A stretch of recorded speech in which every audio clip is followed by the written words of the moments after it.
नमस्कार दोस्तों, स्वागत है आप सबका भद्रा इस अकेडमी में। आज का डेट है 19 सितंबर 2024 एंड आसाम ट्रिब्यून के करंट अफेयर्स के न्यूज़ एनालिसिस के डिस्कशन में मैं शुभदीप आप सभी का स्वागत करता हूं। सबसे पहला यहां पर न्यूज़ देख लेते हैं आसाम ट्रिब्यून का regarding PM Asha, that is प्रधानमंत्री अन्नदाता आय संरक्षण अभियान।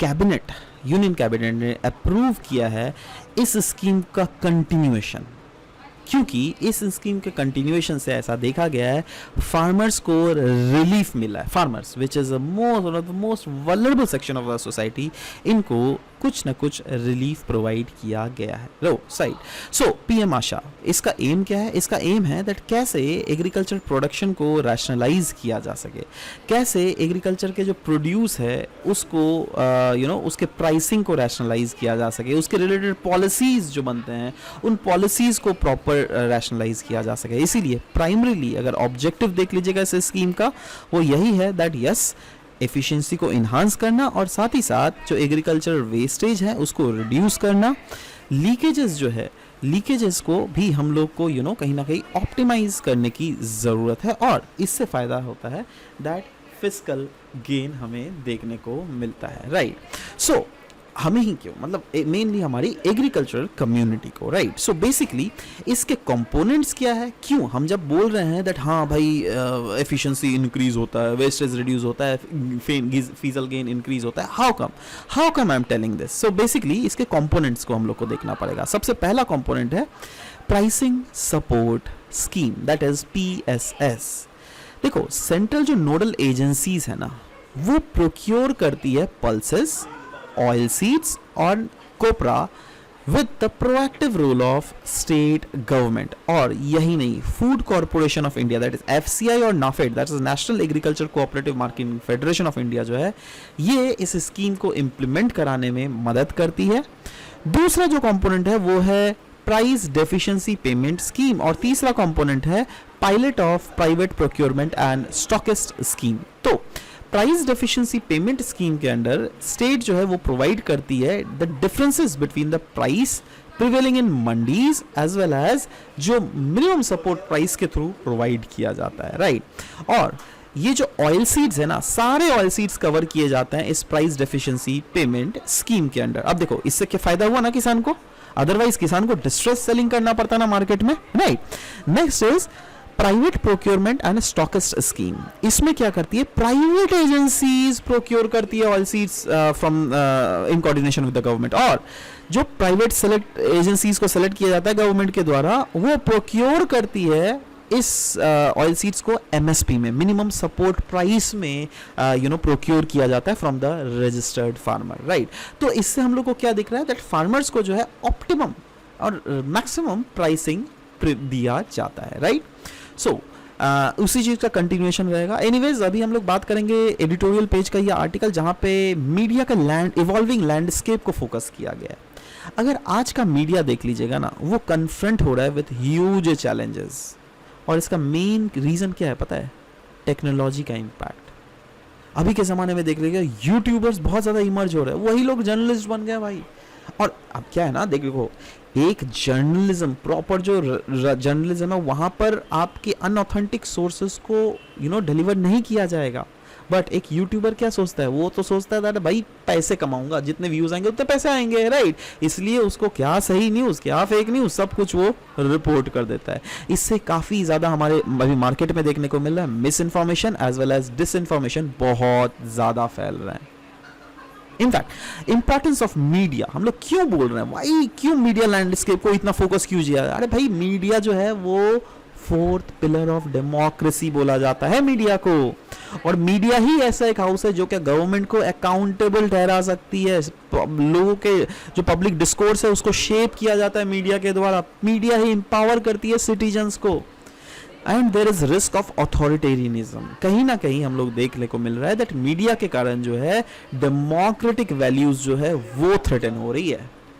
दैट इज, अगर करंट मीडिया इन्वायरमेंट अगर इंडिया में देख लीजिएगा तो कैसा है, सिर्फ वन वे कम्युनिकेशन है भाई। इंफॉर्मेशन जो है वो डिसमिनेट किया जाता है डायरेक्टली गवर्नमेंट चैनल्स के थ्रू। मतलब अब देखो, आप देखो बाहर के देशों में अगर देखोगे, यूएसए, उसके बाद आपके यूरोपियन कंट्रीज में, वहाँ पर क्या होता है ना, डायरेक्टली जो आपके मीडिया के पर्सनल्स है वो डायरेक्टली गवर्नमेंट को क्वेश्चंस पूछते हैं, बट यहाँ पर मीडिया के क्वेश्चंस को पूछने के लिए कोई अपॉर्चुनिटी ही नहीं दिया जाता है। और ये तो रीजन है दैट 2024 का जो रिपोर्ट्स विदाउट बॉर्डर का जो रिपोर्ट है उसमें क्लियरली बोला जाता है दैट इंडिया का रैंक आउट ऑफ 183 कंट्री जहां पे इसको सर्वे किया गया 159th कंट्री है इंडिया का। तो सोच के देखिए आप कितना ज्यादा पुअर कंडीशन ऑफ अफेयर्स है इंडिया का, अगर हम लोग बात करें मीडिया के बारे में।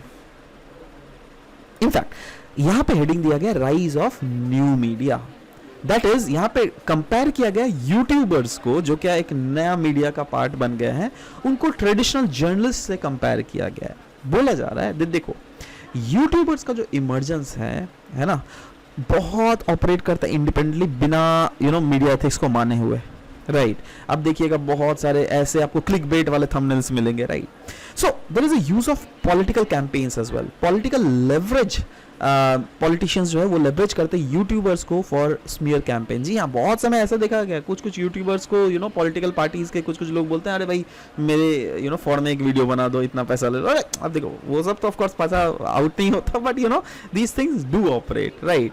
मतलब ओवरऑल अगर इम्पैक्ट देख लीजिएगा टेक्नोलॉजी का, अनडाउटेडली डेमोक्रेटाइजेशन तो हो रहा है इन्फॉर्मेशन का, that is the digital revolution has made new accessible to global audience, but challenges है मिस इन्फॉर्मेशन के लिए, क्योंकि फेक न्यूज और डिसइंफॉर्मेशन बहुत ज्यादा फैल रहा है, जिसके कारण लार्जर एंगल में देख लीजिएगा पब्लिक डिस्कोर्स हमारा चेंज होता हुआ देखने को मिल रहा है। इसीलिए कुछ करंट रिपोर्टिंग में भी जो इश्यूज है उनको सॉल्व करने की बात की जा रही है। बोला जा रहा है दैट डिसइंफॉर्मेशन कैंपेन को जो है अभी के ज़माने में देखने को मिल रहा है, जैसे राइट विंग आइडियोलॉजीज जो है वो क्लेम क्या कर रही है दैट हिंदूज जो है वो राइट्स को लूज कर रहे हैं, है ना, वो फियर मॉन्गर करती है। जैसे आसाम में देख लीजिएगा, इस आर्टिकल में दिया हुआ था दैट कैंपेन चल रही है आसाम में अराउंड द मियाज कौन है, वैसे लोग जो क्या मुस्लिम्स है बट वो बंगाली स्पीकिंग मुस्लिम्स है, right, they are Miyas, right. So but आपके पास कोई रोबस्ट डेटा तो नहीं है, आप बिना डेटा के कैसे उनको आप उनको टारगेट कर सकते हो। देखो अगर हम लोग रैशनल वे में मैं यहाँ पे पकड़ने की कोशिश कर रहा हूँ, राइट, अगर rationally if you want to go through then you can not target them directly, right. Language and decency अगर पॉलिटिक्स में देख लीजिएगा, यस, इंटॉलरेंस हमें राइज होता हुआ देखने को मिल रहा है। Politicians often resort to indecent language, कोई भी क्रिटिक्स को ये करने के लिए या फिर माइनॉरिटी ग्रुप्स को टारगेट करने के लिए, है ना। इलेक्शन कमीशन भी बहुत समय एक्शंस नहीं लेती है, in spite of the fact that political campaigns में ऑफेंसिव लैंग्वेज का यूज किया जाता है कुछ पॉलिटिशियंस के द्वारा, राइट। तो यही सब तो चीजें देखी जा रही है। एक इकोनॉमिक चैलेंजेस भी है मीडिया का, रेवेन्यू मॉडल अगर देख लीजिएगा, बहुत सारे तो मीडिया चैनल है जो कि गवर्नमेंट के एड पे डायरेक्टली निर्भर करते हैं, राइट। आप सोचिए तो गवर्नमेंट भी तो अपना वो तो गवर्नमेंट का बोलेंगे ना, राइट। एड रेवेन्यू का भी क्रंच हम लोग को 2014 से अगर देख लीजिएगा, क्रिटिकल मीडिया आउटलेट जो है वो काफ़ी ज़्यादा क्रंच देखने को मिल रहा है गवर्नमेंट एडवर्टाइज में, राइट। कल्चर ऑफ फेवरेटिज्म देखने को मिल रहा है, राइट। मीडिया आउटलेट जो क्या इंकरेज करता है to publish the favourable news in exchange for support, मतलब मीडिया बोलती है दैट हाँ पॉलिटिकल पार्टी मुझे सपोर्ट करे, मेरे जो रिलेटेड है कुछ पॉलिसीज ले आए तो मैं उनको उनके बारे में अच्छा बोलूँगा, तो ये सब चीज़ तो गलत है ना।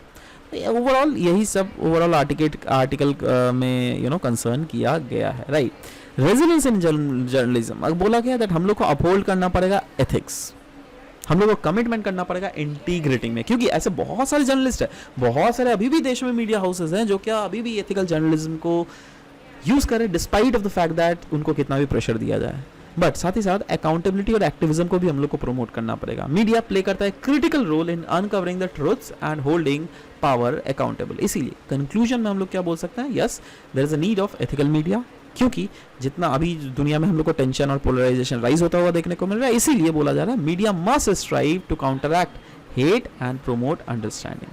क्रिटिकल रोल ऑफ जर्नलिज्म की अगर बात करें, yes vigilance in maintaining journalistic standards is essential for healthy democracy. Healthy democracy को मेंटेन करने के लिए हम लोग को विजिलेंस भी करना इस सेक्टर में बहुत ही ज़्यादा जरूरी है, ठीक है। Next second national cyber forensic lab जो कि आसाम में खुलने वाला है, तो इसी के बारे में बोला गया है दैट ये लेबॉरेटरी किस लिए किया जाएगा, जिससे कि लॉ इन्फोर्समेंट जो हमारे देश में एजेंसीज हैं, है ना, उनको सहायता मिल सके, जिससे क्या डिजिटल एविडेंसेस के बेसिस पे फॉरेंसिक एनालिसिस इन लैब्स में किया जा सके, इन्वेस्टिगेट, प्रिवेंट और प्रोसिक्यूट किया जा सके कॉम्प्लेक्स साइबर क्राइम्स को by utilising the digital technology, क्योंकि टेक्नोलॉजी का इस्तेमाल करके आप टफ से टफ क्राइम को भी इन्वेस्टिगेट कर सकते हैं। ये एसेंशियली एक्ट करता है as a central hub for analysing the cyber crime evidences, और साथ ही साथ सपोर्ट करता है इन्वेस्टिगेटर्स को, जिससे क्या उन लोगों को एक एक्सपर्ट एनालिसिस कोई भी सेक्टर में मिल सके। कुछ डेटाज इस आर्टिकल में दिए गए थे जो कि मुझे लगा दैट बहुत ज़्यादा इंपॉर्टेंट है, इसलिए मैं आपके साथ शेयर करना चाहता हूँ।